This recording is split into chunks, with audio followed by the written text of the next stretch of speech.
Hi, Dave Roscoe here. It is Easter Sunday, April 20th, 2025. And for those of you who celebrate, Happy Easter. This is it, folks. The video many of you have been waiting for, where I'll be talking about PiDaoSwap.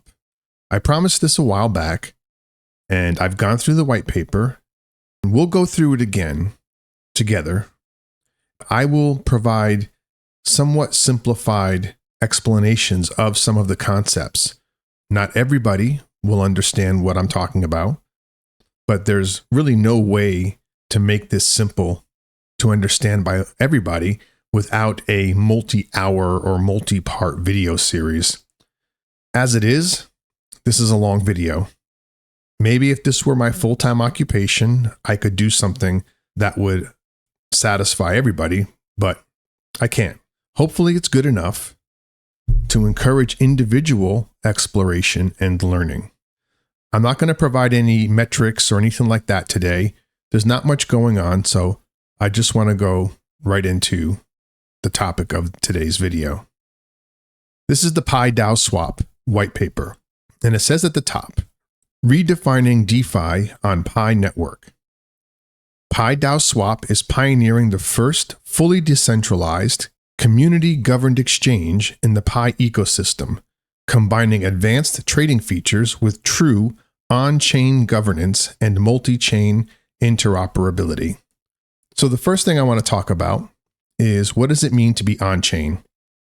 On-chain simply means that all of the transactions occur directly on the blockchain. There's no middleman, there's no corporate servers, nothing like that. The team is composed of the core members, which include senior blockchain technology team from Canada with full cycle development experience in the crypto industry. The project was established in 2023, and they've currently completed their DEX basic infrastructure development. Now, DEX, as most of you know, is a decentralized exchange. Technical adaptation, continuous protocol layer optimization, awaiting Pi mainnet launch. They are waiting for KYB in order to be allowed to operate on the Pi network. Strategic positioning, building the first community-governed DEX in the Pi chain ecosystem, realizing three core values. Decentralized architecture, on-chain trading system without central node control. On-chain trading simply means that they're using smart contracts to execute trades directly on the blockchain with no middlemen and no corporate servers. Smart contract transactions are fully transparent and everything is recorded on the blockchain. There's no way to hide trades. They're also permanent with no off-chain ledgers or IOUs. And they don't use centralized nodes. There are no company-controlled interactions with the transactions. This is similar to the Pi network and the user nodes. DAO governance, 100% decision-making through token holder proposals and voting. This brings up a term that I wanted to talk about a little bit here, which is DAO.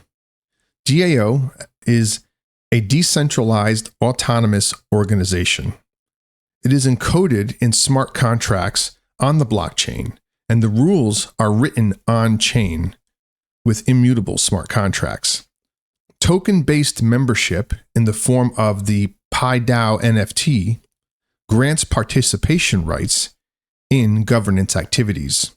Once these rules are deployed, they execute automatically and are immutable. And that's what DAO does, and how it facilitates decentralized governance of the blockchain. Ecosystem openness, support for free interaction of multi-chain assets. Multi-chain simply refers to cryptocurrencies that exist on other blockchains. In order to have a seamless exchange, you need to be able to pass cryptocurrencies from different blockchains between one another. And that's what cross-chain interactions mean. Let's take a look at the core products and features. Core Decentralized Exchange, or DEX, facilitating decentralized token trading for both mainstream and ecosystem tokens through an advanced automated market maker, or AAM model, with enhanced capabilities. An automated market maker is an on-chain mechanism that replaces traditional order books. It uses liquidity pools and smart contract pricing formulas.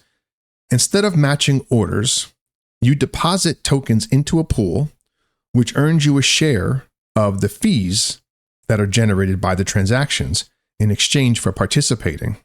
AMMs are permissionless, meaning anyone can trade or provide liquidity into the exchange. No account or KYC is needed, making it a much simpler on-ramp to the exchange, but it's also why DEXs can be dangerous. AMMs are also available 24/7, so there's no need to worry about market hours. Let's take a look at the key highlights. Low slippage and high liquidity. Multi-tier liquidity pools with dynamic fee adjustments to optimize trading experience for large transactions. Slippage is tied to liquidity, and it can be difficult to grasp. Slippage is the difference between the price you expect versus the price in which the order executes, and it's not always the same. The reason why it differs is because markets are not perfectly liquid, meaning they don't have the orders to explicitly match yours at the price that you want. So as your order fills, it affects the price along the way as the liquidity drops. On large orders, you won't necessarily get the price that you expect on the entire order. Now, this is not unique to distributed exchanges. It happens on centralized exchanges as well. If your order exceeds the quantity at a given price, the remainder of the order will fill at a worse price. And it'll continue to do so in order as you go through the orders on the order book. So sometimes on centralized exchanges, you'll need to watch the order books to size your orders. To get the price you want may require multiple orders of smaller size. It can be tedious, but it's the only way to guarantee your price on the entire order. Slippage is not always working against you. It usually is, but in rare cases, the price can move up or down with you as the order fills, and you'll actually get more than you anticipated. Again, this is a very rare situation, but it does happen. Slippage can go either way because of the same mechanism. Cross-chain compatibility. Future integration with major blockchains enabling seamless trading of BTC, Ethereum, and other mainstream assets. And this is what I was talking about before, between what cross-chain interactions mean. It's the ability to trade crypto coins on different blockchains seamlessly back and forth. Advanced order types. Support for limit orders, stop-loss orders, and other professional trading requirements. This should be pretty clear to most people, so I'm not going to explain that. IDO Launchpad.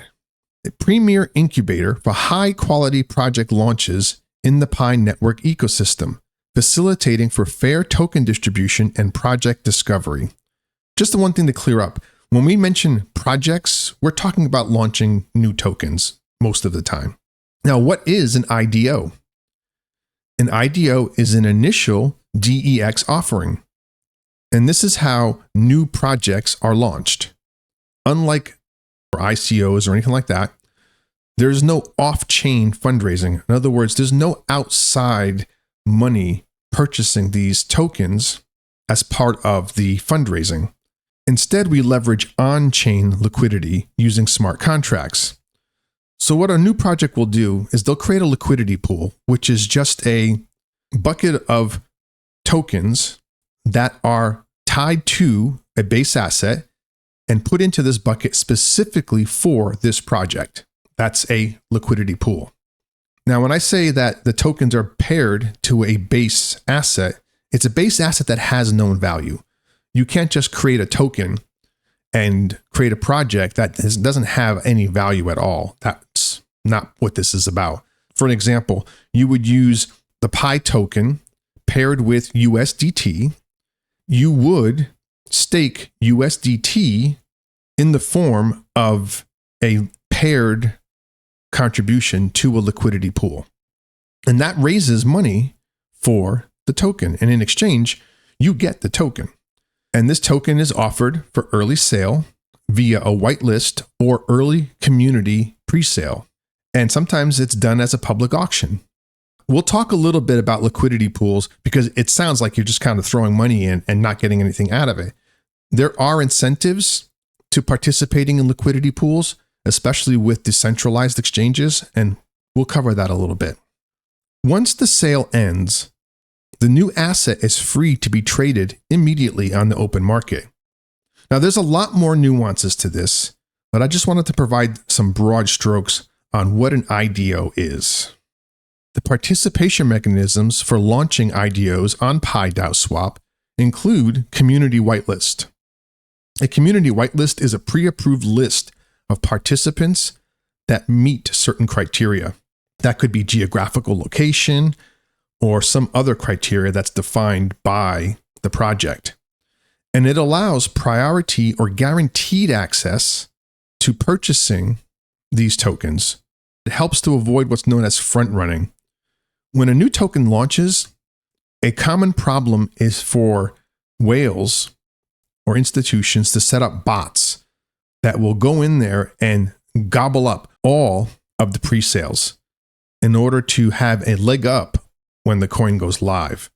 A community whitelist helps prevent that because there are mechanisms by which that whitelist, I talked about certain conditions that are involved, and oftentimes there's some sort of randomization mechanism in place, and that prevents bots and whales from controlling the presale. Not 100%. They can still get in there and do some damage, but it minimizes how much damage they can do and helps to keep it fair for everybody. Sometimes lotteries are used. When a whitelisted pool, meaning the criteria that qualifies you for a whitelist, exceeds the number of spots available to buy into the project, then they'll use a lottery. A lottery is another way to promote fairness and another way to reduce bot influence and prevent sniping of the whitelisted spots. Another way to buy into an IDO is through a Dutch auction. A Dutch auction is a type of auction where the prices start high and they gradually lower until all of the assets are auctioned off or the remaining assets could not be sold at a price that's acceptable to the project owner, in which case they'd have to make some decisions. With regards to project selection criteria for a new IDO, you have smart contract audits by external third parties such as CertK or PeckShield. You also have the team KYC and roadmap verification, the community governance voting for listings, and exclusive token staking pools with boosted yields. Most of that is self-explanatory, but I will talk a little bit about staking pools. A staking pool is simply a bucket where traders stake coins for a specific purpose. And I'll explain staking in a minute. Moving down to farms and single token staking. Diversified yield generation opportunities through liquidity provision and single asset staking with optimized rewards. And they have a tiered reward system. Liquidity mining is also known as yield farming, and it rewards traders for supplying liquidity to its markets. And I kind of mentioned this before. You deposit a pair of tokens, again, for example, Pi USDT, and you receive a liquidity pool token. This is a different token that you purchase with this pair. And then you stake this token in a special type of smart contract, which locks it up for a specific amount of time and with the rules governed by the smart contract. And you earn rewards for doing so. It provides a way to provide liquidity for new DEXs and projects to minimize slippage and provide decentralized ownership. Slippage is tied very tightly to liquidity. You can see how liquidity pools help provide mechanisms to minimize slippage. So what is staking? It's not that hard to understand. Think of it as collateral. But in this case, you put up collateral that actually earns you something. So for example, staking is when you lock up your own assets to validate and secure a blockchain network, but it can also be used in other ways. What it essentially does is it provides real skin in the game when you pledge support for an exchange or for a project. Because if it doesn't cost you anything, it's too easy to walk away from. And this ensures that that doesn't happen. In other words, put your money where your mouth is, and that's what staking is all about. And it usually incentivizes people for doing so in the form of yield mining, which will take interest in fees and that sort of thing and provide benefit. It could result in an increased reward of the target token.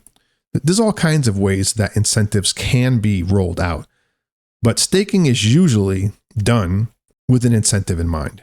People don't just do it out of the goodness of their heart. Continuing with the tiered reward system, we talk about liquidity mining.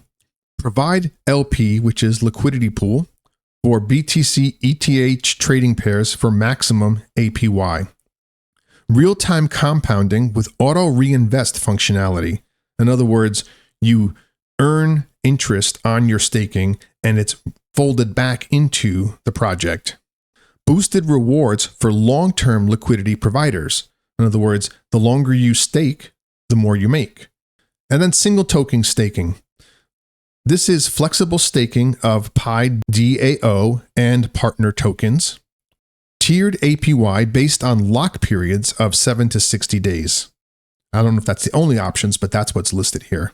And governance rights and fee sharing for stakers. So if you have a staking of PiDAO tokens, it gives you a say in what happens. You're now a part of the governance of this exchange. And that's what they're talking about in that bottom line there with governance rights and fee sharing for stakers. So any fees generated by the staking of those tokens is shared based on the criteria of the staking itself. Prediction markets and lottery. Gamified community engagement features with innovative reward distribution that contributes to ecosystem stability. Innovative mechanisms, no loss lottery, 60% of funds enter prize pool, 20% for token burns, 20% to DAO treasury with point compensation for non-winners.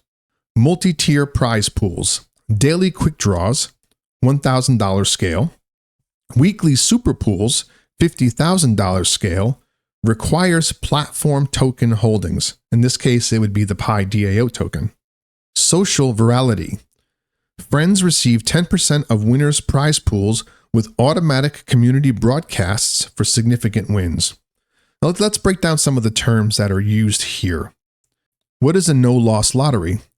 That is where traders lock up funds into a prize pool, and only the yield is used to fund the prizes, meaning none of the capital that was invested is touched.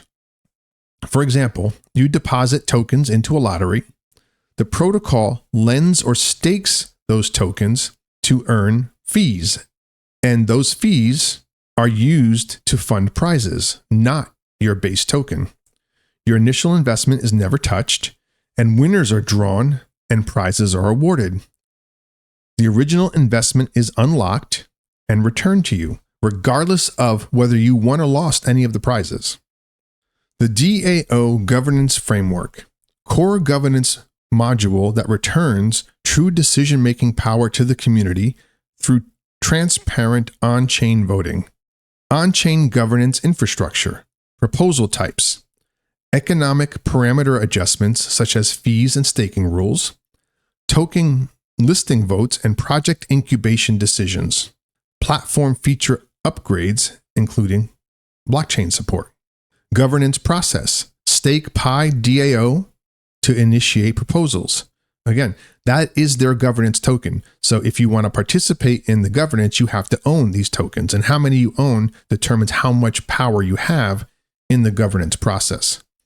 And they have limits on that, by the way. You can't just buy all of the tokens and gain all of the say. 7-day community discussion period. 3-day on-chain voting. 1 token equals 1 vote. Automatic execution of past proposals. Once the vote is complete, it executes automatically just like any other smart contract, and the project is live on day 1. Incentive design. Proposal initiators receive PiDAO rewards for past proposals. Voters share governance incentive pool proportional to their staking.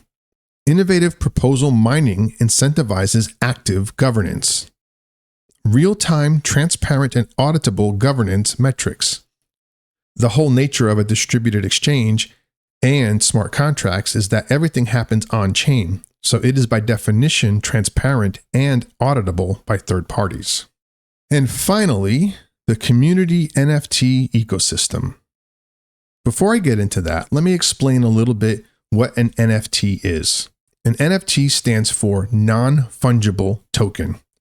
It is a unique digital asset recorded on the blockchain.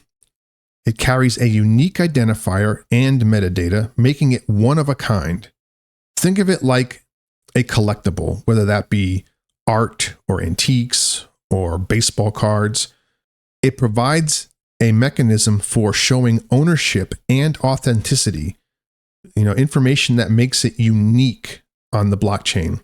And it's verifiable on the blockchain because the blockchain is transparent and immutable. So how does this differ from other digital assets? Unlike Bitcoin or Pi or any other coin, each coin is identical. There's nothing special about it. I can transfer them back and forth and do whatever I want with them, and they're just the token. There's nothing special about token number 1, token number 2, and token 10 billion. That's not the same with NFTs. NFTs have a uniqueness to them. And when you transfer an NFT, ownership and the metadata transfers with it. That new owner gains all of the benefits of the rarity or scarcity of that asset. PiDaoSwap leverages NFTs not only as collectibles, but also as utility tokens, which grant users protocol-level advantages and provides exclusive benefits, such as priority airdrops, which puts you first in line for new Pi Network ecosystem drops. Enhanced DAO voting power. The rarity tier that you buy into boosts the weight in governance votes. NFT mining pools are special liquidity mining pools with amplified rewards, which are reserved for NFT holders. NFT utility. Tiered rarity system. Rarity determines the magnitude of benefits. Higher tiers yield deeper rewards. Fee reductions. Higher tiers receive higher percentages off of the fees they are charged and also other charges. Composable DeFi value. NFTs can be staked or combined in future DeFi apps. And it also allows the creation of secondary markets with greater yield generating possibilities. And then access to beta programs. These NFTs provide early access to and testing of new features and projects. And then they talk about like the collection tiers and roadmap. Not too much there. You can look at that on your own. Their core competitive advantages are 1, ecosystem first mover, among the first native DEX infrastructures on Pi chain. Deep compatibility with Pi consensus mechanism and smart contract system. Revolutionary governance. Pioneering proposal mining DAO incentive model. Real-time, transparent, and auditable on-chain governance data. Technical foresight. Modular architecture supporting rapid, iterative upgrades. And native integration of layer 2 scaling options. Well, that was a lot of information. I hope that most of it made sense to you. Like I said, I tried to present this in a way that was as understandable as possible, but there's no way to do it in a way that makes it understandable to everybody. Now, a lot of this isn't unique to PiDaoSwap, but unique to decentralized exchanges themselves. Don't get me wrong, PiDaoSwap does provide some interesting capabilities here, but a lot of it is just your typical decentralized exchange technology. But what makes it unique is that this is the first one that's ready for the Pi Network. And that's a big deal. And I'm really looking forward to when this finally sees the light of day, because I'll definitely be participating and I will be covering my journey with this platform as I go along. So this is good news. Like I said, I didn't present any statistics or price action or anything like that today because I wanted to give you just this information. But things are happening. So don't panic. Stay the course. And remember, the success of the Pi Network begins with you. Pi to the moon. Peace.